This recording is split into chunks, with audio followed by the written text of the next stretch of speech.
center Chase Roullier released over the weekend, what it means, and what's next. That and more on today's episode of Locked On Commanders. Your daily podcast on the Washington Commanders, part of the Locked On Podcast Network. Your team every day. Welcome, Commanders fans, to today's episode of Locked On Commanders, part of the Locked On Podcast Network, your team every day. This is your daily podcast covering the Washington Commanders, so please subscribe or follow for free on YouTube or wherever you get your podcast, so you always get the latest episodes when they become available. I'm David Harrison, credential member of the media covering the Commanders for Commander Country, a part of Sports Illustrated's Fan Nation. You can find me there, here, or on Twitter at dharrison82, or text me anytime at 202-760-2644. Thanks again for making Locked On Commanders your first listen or view today and every day. And a special thank you to all the everydayers joining us here. Episode 1 of this week. 4 more to come, of course, this week, like we do every week. Which phase of team building are the Washington Commanders in, and why? Plus some expansion on Washington's decision to not exercise Chase Young's fifth-year option. But first, we have to talk about the news from over the weekend and the release of center Chase Roullier. Chase Roullier released by the team on Friday with a post-June 1st designation. So, obviously, this means, first and foremost, Chase Roulier's time with the Washington Commanders is unfortunately up.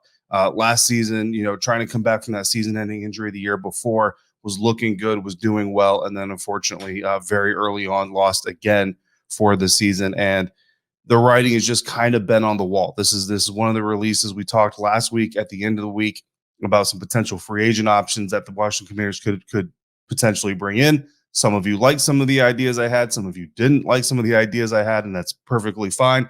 But the bottom line is, there's potential free agents out there on the market that the Washington Commanders could still pursue and decide to add to the roster before we get to training camp. And in order to do that, in order to sign the rookies and do all these other things, unfortunately, we kind of knew that there were going to have to be some moves made. Some contracts could be restructured, sure, but also the potential for some players to be released. And with the arrival of Nick Gates from the New York Giants, who said very clearly in his introductory press conference with us that he expects to play center here in Washington. And then with the selection of Ricky Stromberg, the center out of Arkansas, who really doesn't translate a whole lot to guard or especially tackle, you pretty much kind of saw that this was unfortunately going to be the end result. So last year was my first year on ground with the Commanders. Only got to meet Chase Roullier a handful of times, but every time I did, it was a great interaction. Seems like a really genuine, just good person. Really wish him the best, of course, just like a lot of you do out there and have been expressing. But what does the release of Chase Roullier mean for the Washington Commanders, and what does it mean with that post-June 1st designation? We've had a lot of salary cap conversations, a lot of roster conversations on this show, so this is kind of going to be one of the next step in evolution of those conversations. Obviously, Washington now has one fewer center, right, on the roster. And that was a position that had a lot of turnover last year, a lot of rotation, call it the revolving door if you want to. So now they have the two, Nick Gates and Ricky Stromberg, but they also have Tyler Larson. And we'll see if they bring in anybody else as competition or a young guy to stash on the practice squad, what have you, here in the coming weeks.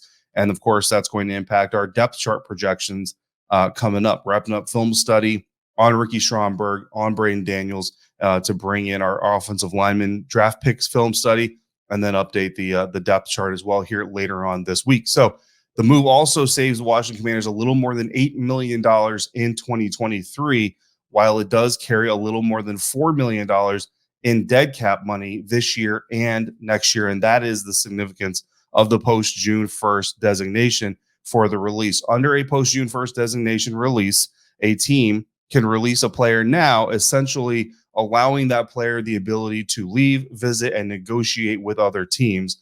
And that's really where the benefit for the player is in this whole thing.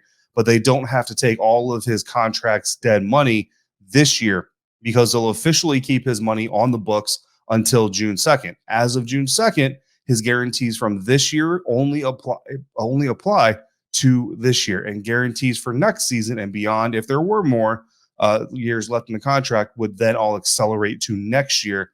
And that dead weight number would hit next year's salary cap instead of this year's salary cap. If this was a pre-June 1st release, then the life of Chase Roulier's guaranteed money would all accelerate to this year. But because the team is officially waiting until June 2nd to make the move, only this year's guarantees are dead money this year. Every guaranteed dollar after this year accelerates to next year's salary cap, right? And in Chase Roulier's situation, that's only 1 year per year, right? He only had 2 years left on his contract anyway, this year and next year. So basically, this year's guaranteed money will be dead this year. Next year's guaranteed money will be dead next year. Versus, again, pre-June 1st, all of the dead money from this year and next year would have come due this year for salary cap purposes. So Rulli only had the one next season left, so therefore that's how it worked. But let's say he had 3 years left. The Washington Commanders would have to accept the dead money this year for a post-June 1st release, and then the 2 years left would accelerate all to next year's salary cap. So doing this saved the Commanders an additional $4 million. That's where we get the $8 million, because with a pre-June 1st release, the dead cap number would have been a little more than $8 million. But essentially, because it's a post-June 1st, you get to split the difference, half this year, half next year, because that's how the contract is organized. However, that money also doesn't come off the books until June 2nd. So while from an accounting outlook, his contract is still on the books till then. So from my understanding of the rule, this means that this move alone won't give Washington enough room under their top 51 cap number that we talked about last week to sign their rookies or to sign any significant new free agents, because it doesn't affect the current cap until June 2nd. But rookies can still attend mini camps and OTAs prior to their contracts being official. They just can't report to training camp without their contracts done. So if you don't hear about the rookie deals getting done before this Friday, don't worry, don't panic. It's okay, because they are allowed to attend the rookie mini camp. They are allowed to attend the OTAs that are coming up later in this month and early June. They just can't report to training camp in July until their contracts are done. Again, this Chase Roullier money, the $8 million the Commanders are saving, will go into effect June 2nd. So, the Commanders will probably tie up some rookie contracts between now and then, or if they have a veteran that they're trying to bring in before OTAs, they might go that route. And then once the Chase Roullier money comes available, then they'll tie up the rest of those loose ends to get those players ready for training camp. So not a fully pressing issue, just something that, as you're getting ready for the rookie mini camp this weekend, you probably would want to hear some rookie signings, some rookie contracts getting agreed to. And I totally get that personally. I'd love to have all those contracts done. If you're going to be in the facility, you're going to be working, I want you getting paid. But that's just unfortunately not how it works out all the time. Now, there are still, of course, other moves that the Commanders can make between now and even rookie camp or the OTAs or before Chase Roulier's cap money comes available to do this thing. As we discussed last week, the team could do a simple restructure with Jonathan Allen and free up about $10 million. They could do a restructure with Charles Leno, free up about $5 million, or even Logan Thomas and free up about $3 million. Of course, that's, things that they could do. So thanks and appreciation has been pouring in for Chase Roullier since the news was broken that he was going to officially be released. Again, something that we kind of expected, but just, once it was officially official or happening, that thanks and appreciation for what Chase has been, not just for the team, but also in the community. I saw the hog farmers sending out a lot of thanks and some things for his impact in the community and Roulier's Community Act. So obviously the Washington, not just losing a player, but also losing a very upstanding human being. We certainly wish him the best moving forward. If you want to drop any thanks or thoughts that you have about Chase Roullier in the comment section, I am going to send this show link to his agent so that he can see your guys' kind words and words of well wishes. Because again, I haven't seen a single Commanders fan yet who is just good riddance, which is it's great because these are human beings. That shouldn't be the mantra. So again, if you want to say something to Chase, if you want to send a message to Chase Roullier, his family, thanks for his play, thanks for anything, go ahead, drop him in the comment section. I will be again sending this link to his agent so that he can see your guys' comments at a later date. Speaking of moving forward, though, Chase Young is entering 2023 looking to prove he's worth a new contract, but it turns out the good he already did might have hurt him a little bit. That's coming up next on today's episode of Locked On Commanders, part of the Locked On Podcast Network, your team every day. And today's episode of Locked On Commanders is brought to you by Built Bar. If you're looking for a delicious snack, but you don't want all the sugar and the calories, then you need the best tasting protein bar ever. Built, you got to try this. Built bars are healthy and they taste amazing. So amazing that you're not going to realize it's good for you. They're all covered in 100% real dark chocolate, and they come in unbelievable flavors like churro, peanut butter brownie, and cookies and cream. The bars taste like candy bars, but they contain amazing macros with only 130 calories, just 4 grams of sugar, while packing 17 grams of protein. And the best part is you can get them at your local Walmart, Sam's Club, or right to your door through built.com. Head to your nearest Walmart today, go to the pharmacy section, and you'll find 4-bar boxes of cookies and cream bar, double chocolate bar, or coconut puff. If you're close to a Sam's Club, head on in there and get a 13-bar box of hit flavors like brownie batter puff and churro puff. And of course, make sure you go to built.com to get in on the return of the peanut butter bar. That's built.com, built bar, built different. You got to try this.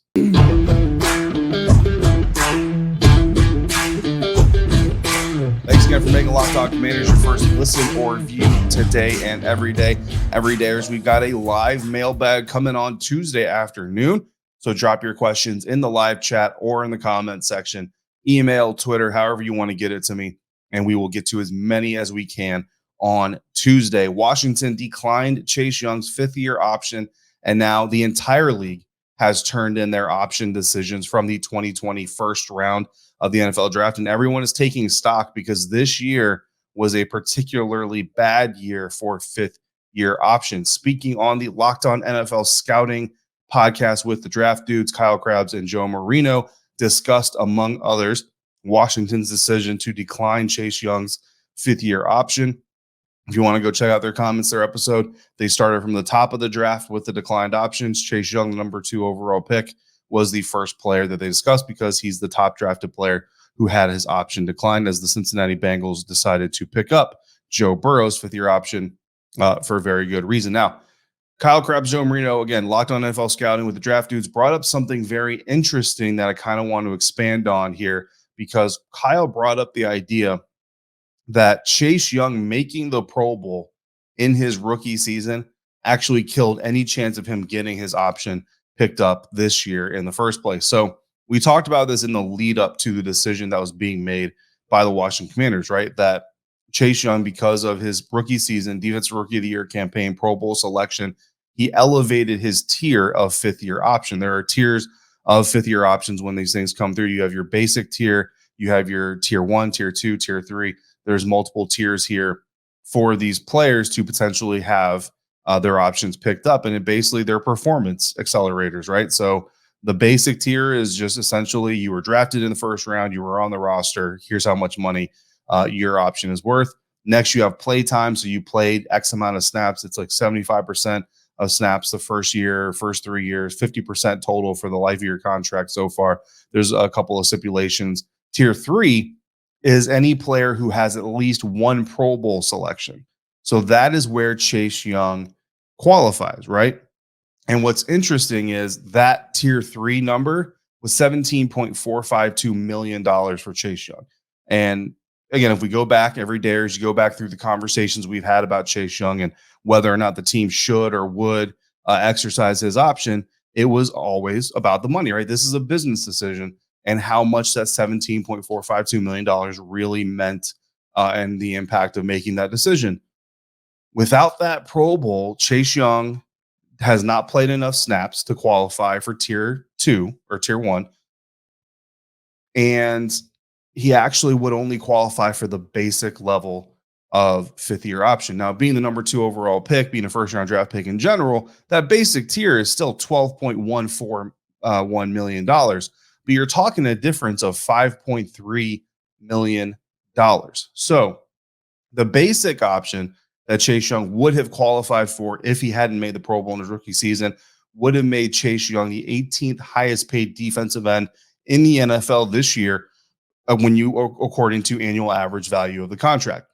But the tier 3 option would have made him the 6th highest paid defensive end. That's a difference of 12 spots. There's 12 defensive ends in annual average value that he would have leapfrogged because of that 1 Pro Bowl appearance in his rookie season, which, I mean, it's not that long ago, but right now in terms of football life, it seems like a lot of time has passed. Right now, I can't guarantee you that this difference in $5.3 million would have been enough to change Ron Rivera's mind and the Commander's mind on whether or not to pick up the option. But I think we can all agree that a $5 million savings in this decision makes the conversation a little bit tighter, right? Given the inflation of deals and how they work in the NFL free agency scene, an option like that makes Young the 18th highest paid defensive end next year right now likely actually puts him in the 20 to 22nd ranked range when new deals next year or re-signings this year come into play, and that that salary ceiling inevitably kind of gets inflated. So by the time he steps on the field in 2024 under that fifth-year option number, he's probably a top 20, top 25 paid defensive end, not top 20 paid defensive end. So the problem is without that rookie season, right? Without that rookie season, without the rookie of the year, without the Pro Bowl, is $12 million going to be justified too. So it's kind of a gift and a curse. Solve one problem, create another problem, right? We dropped the fifth-year option number down $5.3 million. Well, we also take away the rookie of the year campaign. We also take away the Pro Bowl campaign.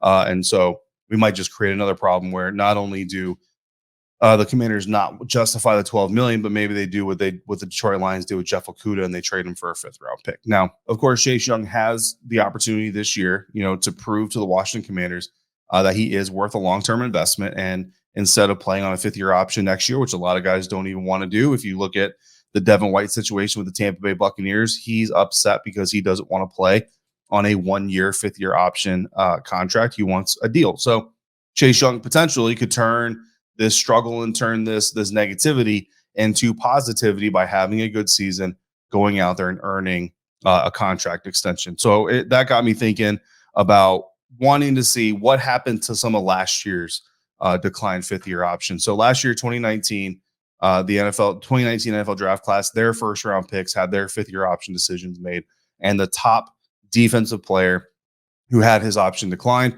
was the 2019 fourth overall pick defensive end Clelin Ferrell, who had his option declined by the Las Vegas Raiders last year. He responded with a season performance of 2 sacks, 26 tackles, 3 of those were losses, and eventually signed a one-year, $2.5 million contract with the San Francisco 49ers this offseason. Linebacker Devin Bush also had his option declined, this time by the Pittsburgh Steelers, and he turned in his second highest tackle total, right? Not really asked to rush the passer a whole lot, but he's more of a pass defender, run blocker, or a run tackler, run stopper type of player.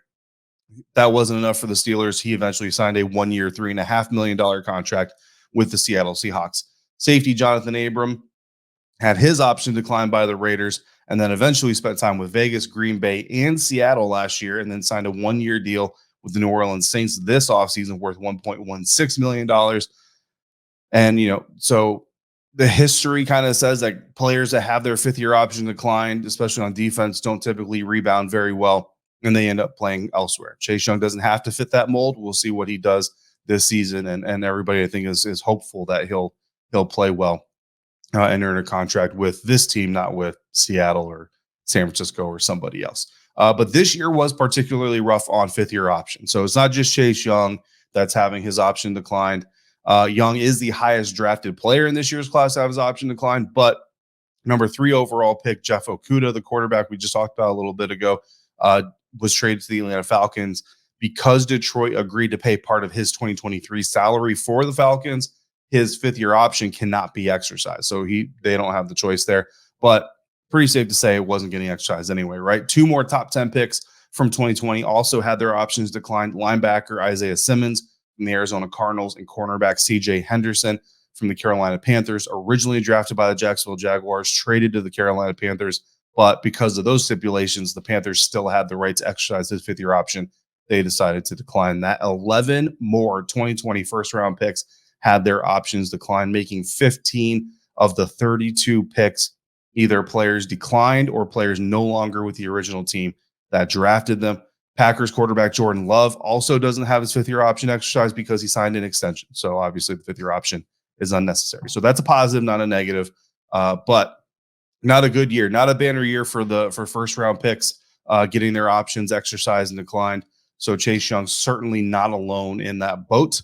And we'll see, obviously, this coming season what Chase can turn that negativity into, how he harnesses that energy and moves forward.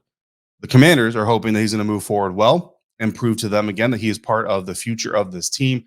Which tier of team building do the Commanders currently reside in? That's coming up next on today's episode of Locked On Commanders. All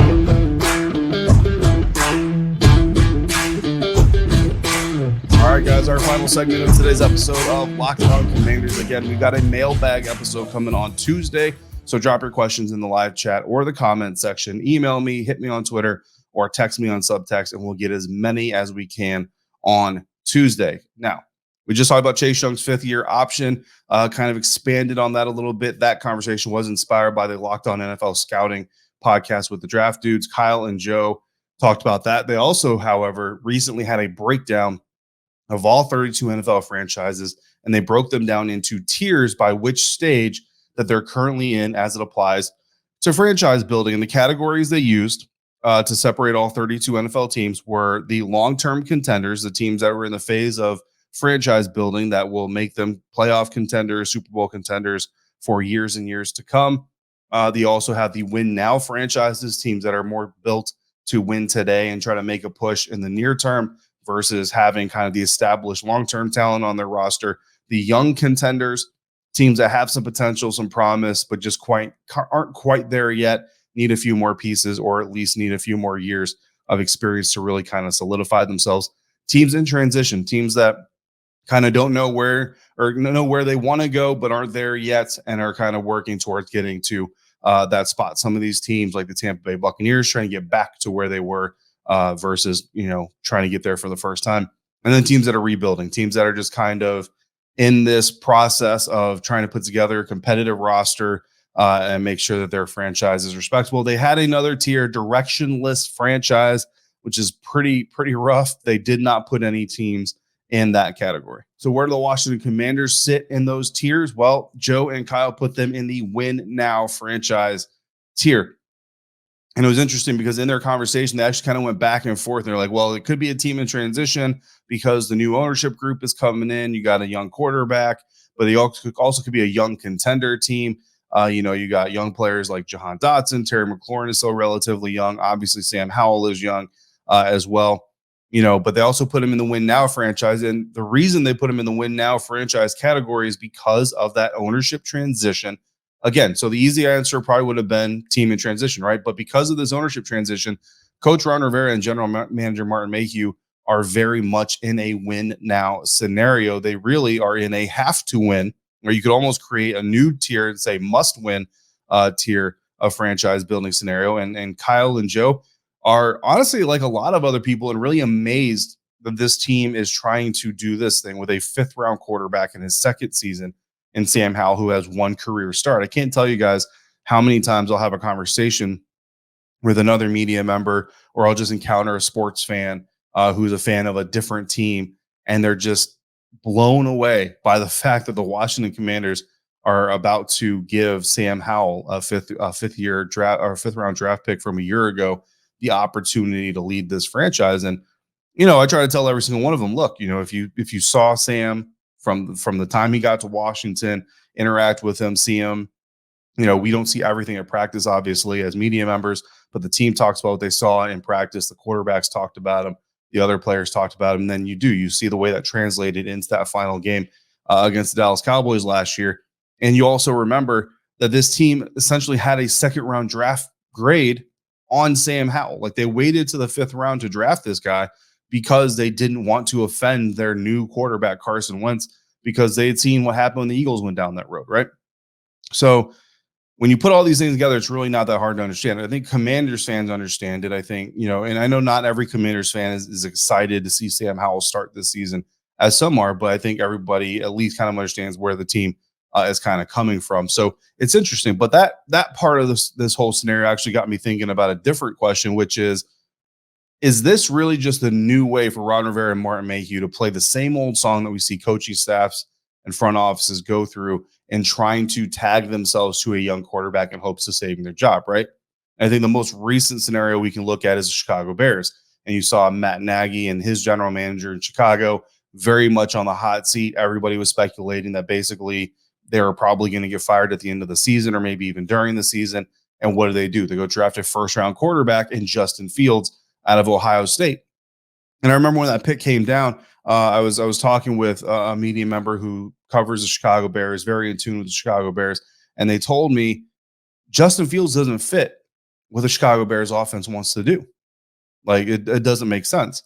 And basically, what the perception was is that here was a coach and a general manager trying to draft a young quarterback in the first round, make that first round commitment, so that they could then turn around to the ownership at the end of the season with their jobs on the line and either say, look at the promise that we got from this guy, we can build on that and try to convince the ownership to keep him around that way. Or even if they struggle, say, look, here's, now we have a plan, now we have a lesson, basically try to buy themselves more time. It's not the first time, right? The Chicago Bears, Matt Nagy, weren't the first ones to pull this.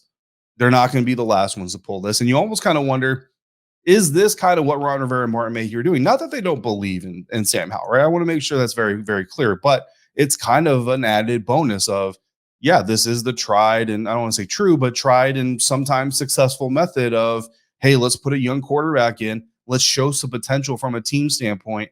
And then at the end of the year, when Josh Harris's group, assumedly, we assume, is going to be the ownership group of the Washington Commanders, if I'm Ron Rivera, if I'm Martin Mayhew, I can go back to them and say, hey, guys, look, we had Sam Howell in here his first year as a starter full time.